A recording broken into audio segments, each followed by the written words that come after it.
Usisahau kusubscribe, kucomment, kulike na kushare ili kuwa kwanza kupata habari mbalimbali kutoka Dar24 Media. Na malengo tuliojiwekea yameweza kutimia 100% katika mchezo huu, kwa sababu mwanzo tuliingia katika mchezo huu kama ni revenge match, kwa sababu raundi ya kwanza tuliweza kupoteza na tuliangusha pointi, na ambazo ndo mpaka saizi zinatupa tabu kidogo kuweza kufikia kwa watu wa kwanza waliokuwa na pointi zao. Kwa hiyo na imani tuliingia katika mchezo huu tukisema hii ni revenge match, na tumeweza kucheza vile mwalimu alivyotuandalia na tumeweza kupata matokeo. Kikubwa tulichokuwa tunaangalia kupata matokeo na kuzidi kukusanya pointi, na kama tulivyojiwekea sisi katika mechi zilizobaki zote kuweza kupambana na kuweza kushinda katika kila mchezo. Shomari, kwa nini mnapata tabu?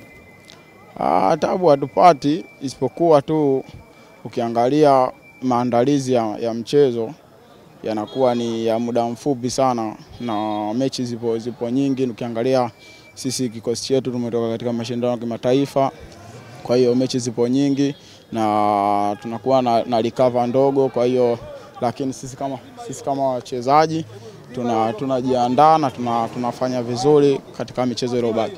Bwana, tumempata Nyanda kibao. Vipi mzee? Bwana poa. Good namshukuru. Mimi kwanza nikupongera kwa kile ambacho umekifanya katika milingoti mitatu ya Kagera Sugar. Si kitu kidogo, japo mmepoteza. Wewe ni blinda mlango, unaiona timu kutokea nyuma. Wapi mlipotea na wenzenu kuweza kutumia nafasi na kuadhibu? Hapana, si hatujapotea. Ni mistake tu kwenye mpira, kwa sababu ukifanya makosa na unaadhibiwa. Wamepiga pasi zao nzuri, wamepata kushinda, lakini sio kusema kuna sehemu tumekosea, hapana. Kama wewe ulikuwepo uwanjani umeona mpira jinsi ulivyokuwa unachezwa. Namshukuru Mungu, mpira umeisha, tumepoteza, tunajipanga kwenye game ya Prison. Plani ilikuwa ipi? Kuja kuondoka na alama moja, pointi 3 ama la?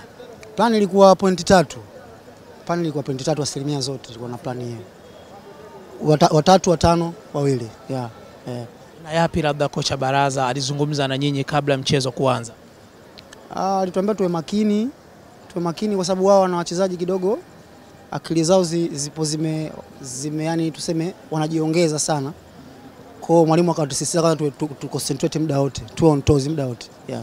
It was nice the first half where we controlled the game the way we wanted, on the ball and attacking the spaces and creating the spaces that we knew we could create. We understood the situation very well. We scored 2 goals. We could score 2 or 3 more, but second half, it's true that also because of the tiredness we have, the games we are accumulating, we decided to change a little bit the plan, at least in defense, to control the game from the defensive area in a middle block.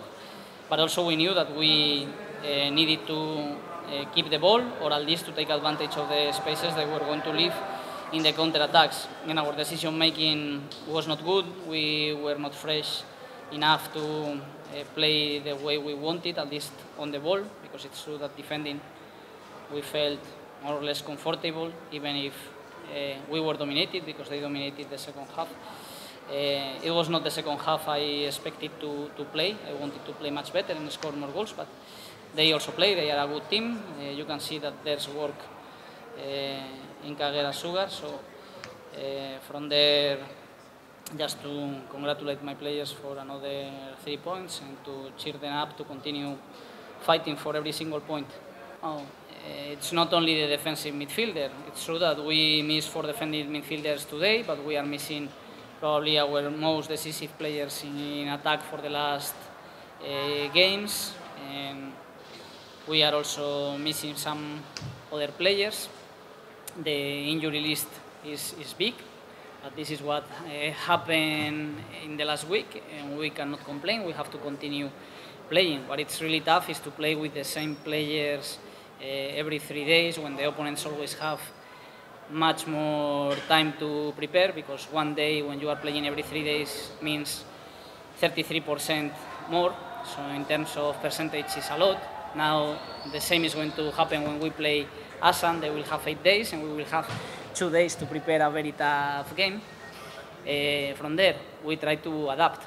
The difficulties come because yesterday we had half an hour, because it's a recovery training session, to prepare the game tactically, and you are playing players who are not used to play there in those positions, and we are trying to do something different, also based on the analysis of the opponents. So we played the Enoch, but we didn't want Enoch to play in the central channel because we knew how hard they are when pressing in this area, and they recover balls and they can run counter-attacks. So we try to find a different solution to build up with him, but also to keep this situation and be balanced, to avoid counter-attacks and to be strong defending their direct situations, where they are creating many chances and many goals from the whole season. So tactically we thought that we needed a defensive midfielder. The other option was played with Yasin, with Rally and with Pape as we ended the last game, but we thought it was a better solution. And I think they understood pretty well first half. Second half we didn't understand the situation well, especially on the ball. I already explained. We changed a little bit the plan, especially in the pressing situations. We wanted to take advantage of the counter-attacks, but to build up, and maybe we were not fresh enough, confident enough, or the decision-making in the last third of the pitch was not good enough, because we attacked many times very open, and the last pass or the last movement or the offsides or even the last finishing with no goalkeeper were not good enough. So it's a matter of decision-making, it's a matter of quality. It's a matter maybe of lack of freshness. So this is I think it's the difference. It's the same answer to the previous questions. Kwanza shukrani zangu kwa Mwenyezi Mungu, maana vijana wametoka salama uwanjani. Maybe ni injury moja naweza sema tuna doubt nao, maana mfuko mpata jeraha kidogo, but naona sio jeraha baya zaidi.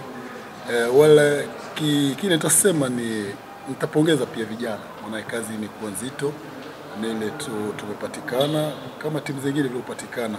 Though vijana wamenionyesha kuna kitu. Mwanzo second half, maana ilikuwa na game plan yetu, ilikuwa kwanza tuje tujaribu tuwazibe wasipate kipindi cha kwanza goli. But wamefanikiwa, nasema tumewazawadia magoli yote mawili. Maana imekuwa magoli ambapo vijana wangu kidogo wamezembea. Magoli yote mawili ninasema tawalaumu vijana kidogo, but ni mchezo. Wala unacheza na timu kama naweza sema Simba is a very experienced side. Maana ukiangalia most of the time ukiangalia nikiwasukuma vijana wangu wasiupeleke, maana Simba walirudi wakarudi wote nyuma, wakaziba mianya yote, kupenetrate ilikuwa ni ngumu. So the best way ilikuwa ni sisi, ukiangalia magoli yote mawili yametoka kwa miguu yetu tukiwapatia. So nilijua second half kuwa watakuja takaa nyuma, na ndio kazidi kujaribu kuhimiza vijana wangu wasipeleke mipira, wajaribu mwanzo wawalete hapa nyuma ili watoke kwa zile mianya ndio tupate penetration, but wamekuwa wajanja. Simba wamekataa kutoka kule nyuma. So nasema kuwa magoli ya mapema yale yamewapatia ushindi. Si ukweli, manake Baraka mechi iliyokwisha Baraka amecheza mechi karibu mbili. Tumecheza Mtibwa, tumecheza Coastal, Mwijaga amecheza na amefunga magoli yote mawili. So wachezaji wangu nafikiri namba wengi na majeruhi wako wengi. So unapata lazima unapatie ile rest wengine, maana ukiangalia ndani ya siku 7 tuna mechi karibu 2-3. So we need to always kuwapumzisha wengine, tuwape wengine chance pia. So nafikiri nimetumia hicho kujaribu kuwapumzisha wengine, but ilikuwa ni game plan pia. Maana mimi kama coach naangalia game kama hii, mchezaji anafaa kucheza. Game nyingine ziko mechi nyingi watacheza. So sisemi kuwa wamekaa nje kwa muda mwingi, hapana, wamecheza mechi zilizopita hizi. Ndio na maana yake nimesema na nimejibu nafikiri swali kama hili. Mkiziba hapa, mimi vile mmeziba hivi, siwezi pita hapa. Lazima niwalete mwanzo, niwatoe mmoja mmoja. Pasi zipigwe hapa, yule ajaribu kufuata, ichezwe pale ajaribu kufuata, ndio mfungue hizo mianya. So nafikiri Simba wamekuwa wajanja, wamekataa kuja. Na ukiangalia tukijaribu tuende pembeni tujaze mipira, aerial balls wakina Onyango very strong on the air. So huwezi penetrate. Njia ni tujaribu kutafuta wachezaji kama kina Eric Mwijage, are very creativity players. Kama kina Mwijage wanaweza kupita wachezaji wawili wakapita. Na imekuwa late, but nasema kuwa Simba wamekuwa wajanja, wakataa kutoka chini. Yeah. Kwanza niliwaambia tumeshapoteza mchezo. Tushafungwa goli 2, hakuna haja kudefend sasa. Let's go and attack. Nafikiri imetupa njia. Simba nao wakaona kuwa wanavokuja si tunakuja. Unaona? So imewabidi Simba wajue kuwa hao watu kuna nia wanatafuta, kuna kitu wanatafuta. Ndio wale vijana walivyoingia nikaambia hakuna kitu tuna defend huko nao. Tu attack kama timu na defend kama timu. Na ndio hiyo wamekuja wakaingia second half, hiyo nikaona wamejaribu kuleta kitu kipya katika timu. Usisahau kusubscribe, kucomment, kulike na kushare ili kuwa wa kwanza kupata habari mbalimbali kutoka Dar24 Media.